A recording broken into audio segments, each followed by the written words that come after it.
Facebook YouTube থেকে টাকা income করা কি এতই সহজ? আগে তো সেটাই ভাবতাম এই যে মানুষের ভিডিও ছাড়ে একটা দুইটা ভিডিও ছাড়লে ভাইরাল, বাস টাকা ইনকাম।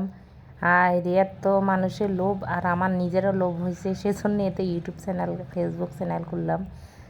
খুলে তো এখন বেকুব, কোনো 1 বছর 1.5 বছর হয়ে গেল, কোনো কিচ্ছুই তো কিচ্ছুই হইতেছে না।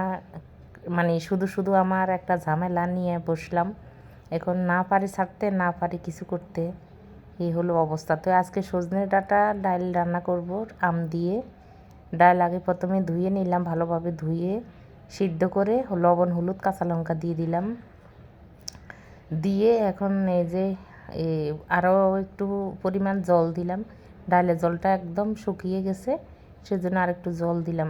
আমার ডালগুলো এত ভালো, মানে আনসার একাডেমির ডালগুলা, মানে আমার গোটাও লাগে না, এত সুন্দর সিদ্ধ হয়। দেওয়ার সাথে সাথে একটা বলক আসলে ডালের কোনো অস্থিও পাওয়া যায় না, এই হারে অবস্থা। রান্না করতেও ভালো লাগে আর খেতেও কিন্তু ভীষণ দারুণ এই ডাল। এমনি দোকানের ডাল থেকে আলাদা স্বাদ পাওয়া যায়।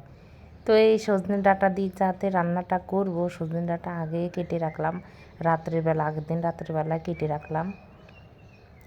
তো ওই লবণ হলুদ দিয়ে একটু ভেজে নেব। তো ওই ফাঁকে একটা আম কেটে নিতেছি, ডালের ভিতরে আম দেব। হ্যাঁ, আম ডাল সবাই খায়।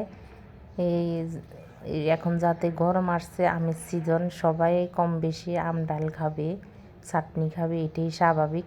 তো আজকে প্রচণ্ড গরম পড়তেছে, আমিও নিজেও রান্না করতেছি, আর সাথে সাজনাও দিলাম। ভালোই লাগবে এভাবে সাজনার ডাল, সবাই জানে অনেক মজা। তার ভিতরে একটা আম যদি দেওয়া হয় তাহলে তো কথাই নেই। তো বটি দিয়ে কেটে নিলাম। তা আমটা একদম কচি, আর এখন তো কচি আমই হবে স্বাভাবিক। ভিতরে বিষ আছে, বিষ ফেলে দিলাম। আমি শুনলাম বলে বিষও খাওয়া যায় আমের ভিতরে, আমরা ছোটোবেলা থেকে সেটাই জেনে আসলাম যে আমের ভিতরে বিষ খাওয়া যায় না, ফেলে দিতে হয়, এই আর কি। তো আমি একদিন মোবাইলে দেখলাম এটাও খাওয়া যায়। আর মানুষ আর কি না খাবে, মানুষের যা পাবে তাই খাবে।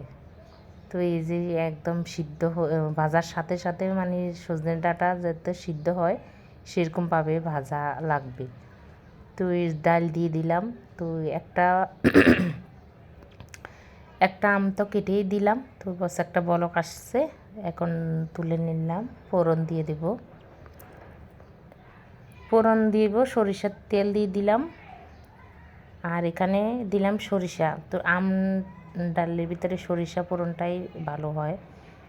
তো এখন চুলার আঁচটা কমিয়ে দিলাম, যাতে তেলে দেওয়ার সাথে সাথে সরিষাটা নাও ছিটে যায়, সেজন্যে। তো এই যে আজকের আমার রান্নাবান্না শেষ। আমার আজকের রেসিপি তোমাদের কাছে কেমন লাগলো অবশ্যই জানাবে, ভালো লাগলে একটু লাইক দিবে।